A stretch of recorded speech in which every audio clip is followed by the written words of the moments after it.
विधानसभा निवडणुकीमध्ये मराठा मुस्लिम दलित हे समीकरण जुळलं नाहीतर आम्ही सुपडा साफ केला असता, असं मराठा आंदोलक म्हणून जरांगे पाटील यांनी म्हटलंय। मनोज जरांगे पाटील तुळजाभवानीच्या दर्शनाला आले असून ते माध्यमांशी बोलताना असं म्हटले।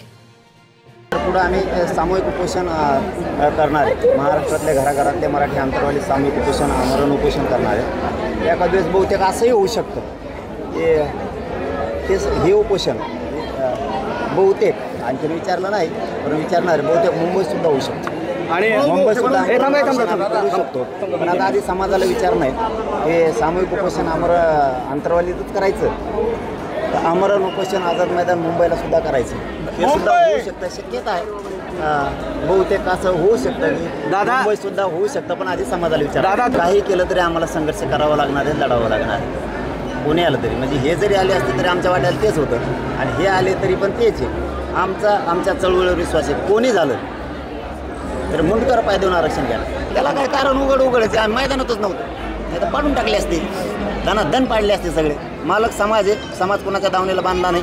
मुलगा म्हणतो मी समाजाला, मी समाजाचा मुलगा आहे, मूर्खासारखा मी समाज कोणाच्या दावणीला बांधला नाही आणि समाजाचा वापर पण होऊ देणार नाही। समाजाशिवाय मराठ्यांशिवाय राज्यात सत्ता येऊ शकत नाही। पालघर जिल्ह्यात महाराष्ट्र नवनिर्माण सेनेतील अंतर्गत वाद चव्हाट्यावर आलाय। मनसे पालघर ग्रामीणचे जिल्हा अध्यक्ष समीर मोरे आणि त्यांच्या भावावर धारधार शस्त्रानं वार करत हल्ला केल्याची घटना घडली आहे। मनसेचे अविनाश जाधव यांनी ही मारहाण केल्याचा आरोप मोरे कुटुंबियांनी केलाय। महाराष्ट्र नवनिर्माण सेनेचे पालघर ग्रामीण जिल्हा अध्यक्ष समीर मोरे यांना लाथाबुक्क्यांनी जबर मारहाण करत त्यांचे बंधू अतिश मोरे यांच्यावर कोयते, तलवार, चाकू अशा धारधार शस्त्रांनी वार करत जीवघेणा हल्ला केला। सतीश मोरे या हल्ल्यात जखमी झाले असून त्यांना उपचारासाठी बोईसर येथील शगुन रुग्णालयात दाखल करण्यात आलाय। जो हल्ला झालेला आहे आमचे नेते आहेत पक्षाचे, त्यांच्याकडून हा हल्ला आम्हाला अपेक्षित नव्हता। कारण आज आम्ही जिल्ह्यामध्ये सन्माननीय राजसाहेब ह्यांच्याकडे पाहून जिल्ह्यामध्ये काम करतो, कुठल्या एका व्यक्तीकडे पाहून नाही। जरी मतभेद होत असतील, मतभेद सर्वच पक्षामध्ये असतात, पण त्याचा अर्थ असा नाही की तुम्ही आमच्या कार्यकर्त्यावर प्राणघातक हल्ला कराल आणि या हल्ल्याचा आम्ही निषेध करतो। नक्कीच सन्माननीय राजसाहेबांकडे आम्ही हा कळवलेला आहे आणि सन्माननीय राजसाहेबांकडे आम्हाला अपेक्षा आहे की नक्की तुम्ही याच्यावरती कारवाई करावी। कारण जर असंच झालं तर पालघर जिल्ह्यामध्ये पक्षाचं कोण काम करायला पुढे येणार नाही आणि ही कुठली तरी हुकुमशाही नाही आहे किंवा ही दडपशाही नाही की तोंड दाबून बुक्क्याचा मार सहन करावा। असं पण आमच्यामध्ये पण महाराष्ट्र निर्माण सेनेचं रक्त आहे आणि आमच्यामध्ये पण साहेबांची शिकवण आहे। आम्ही पण अरेला कार्य करू शकतो, पण हा जो हल्ला झाला हा भ्याड हल्ला होता। जे शेतात राहतात त्यांना शेत कळेल, जे महालात राहतात त्यांना शेत काय कळेल। ठाकरे गटाचे 20 पैकी 10 आमदार आमच्या संपर्कात आहेत। आगे आगे देखो होता है क्या असा टोला शिंदे शिवसेनेचे नेते गुलाबराव पाटील यांनी लगावलाय।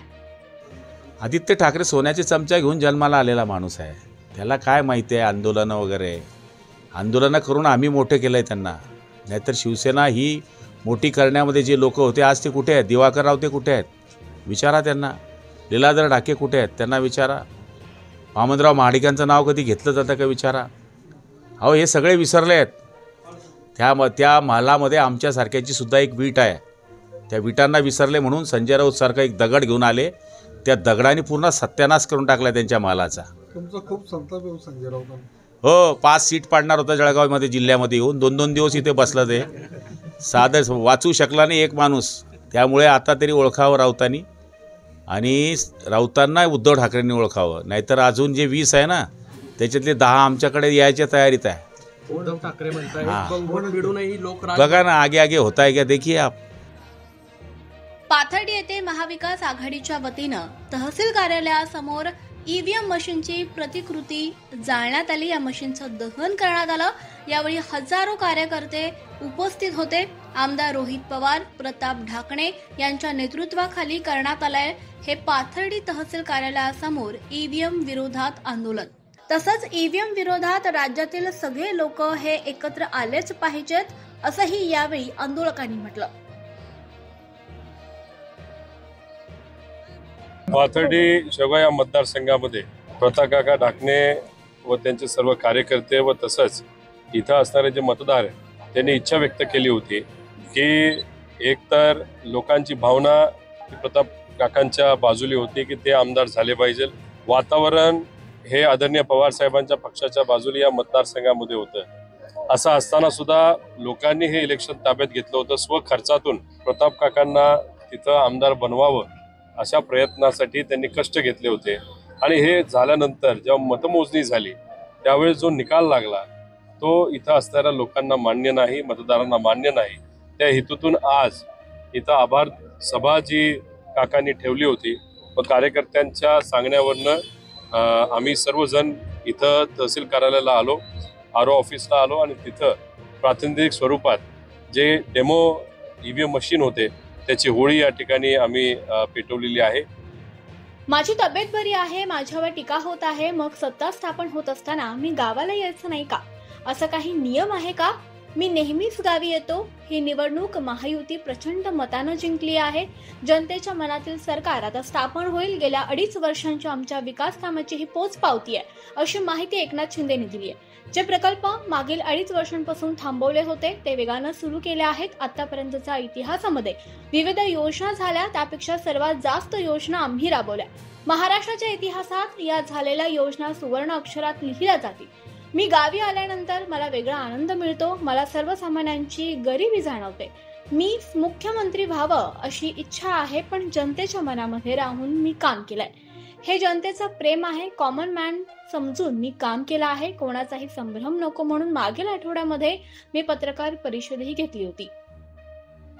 साहजिक आहे, जनतेच्या मनामध्ये मी जे काम केलं, मुख्यमंत्री, जनतेचा मुख्यमंत्री, मी कॉमन मॅन म्हणून जे काम केलं, मी म्हणायचो CM म्हणजे चीफ मिनिस्टर नुसतं नाही तर कॉमन मॅन.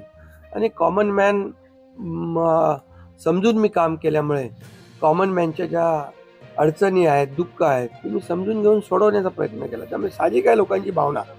पण आणि त्याबरोबर मुख्यमंत्री म्हणून माझ्या नेतृत्वाखाली निवडणुका झाल्या. माझे दोन्ही उपमुख्यमंत्री सोबत होते, सर्व सहकारी सोबत होते आणि मिळालेले यश हे अतिशय प्रचंड आहे.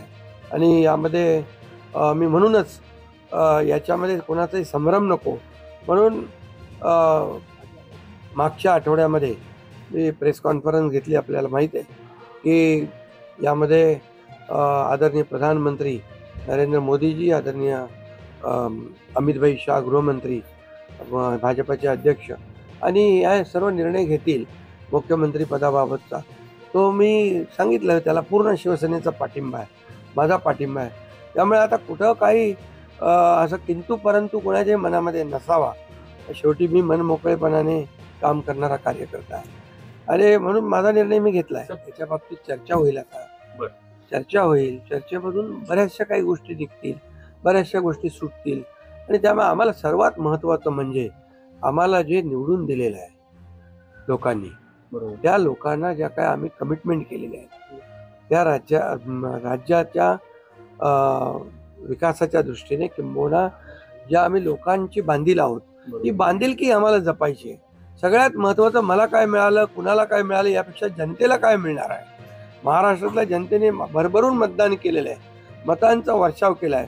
आता त्यांना आम्ही आमच्या पद्धतीने जे देण्याचा प्रयत्न होणार आहे. त्यामुळे यामध्ये लोकांच्यासाठी जे करायचं आहे ते आम्ही करणार. एक बैठक आमची अमित भाईंच्या बरोबर झालेली आहे, दुसरी एक बैठक आमची होईल तिघांची आणि त्या बैठकीमध्ये खूप साधक बाधक चर्चा होईल आणि त्यामधून योग्य तो निर्णय या महाराष्ट्राच्या हिताचा.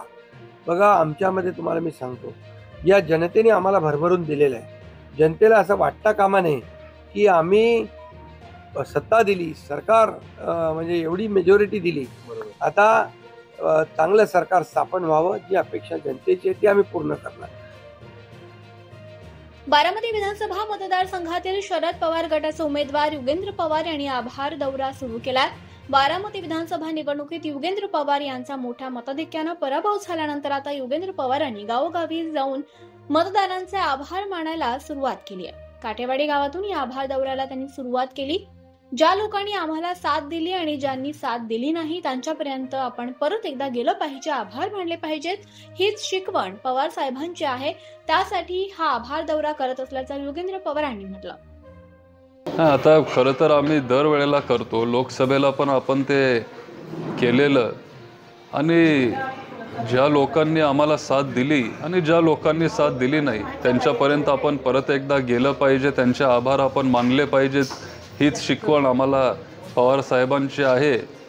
आणि त्याच्यामुळं हा आभार दौरा आपण आता काढला आहे. नाही, खरं तर अख्ख्या महाराष्ट्रामध्ये एक संशयाचं एक वातावरण आहे, संभ्रमाचं वातावरण आहे. फक्त बारामतीतच नाही, जर फक्त इथं असतं तर मग वेगळी गोष्ट आहे.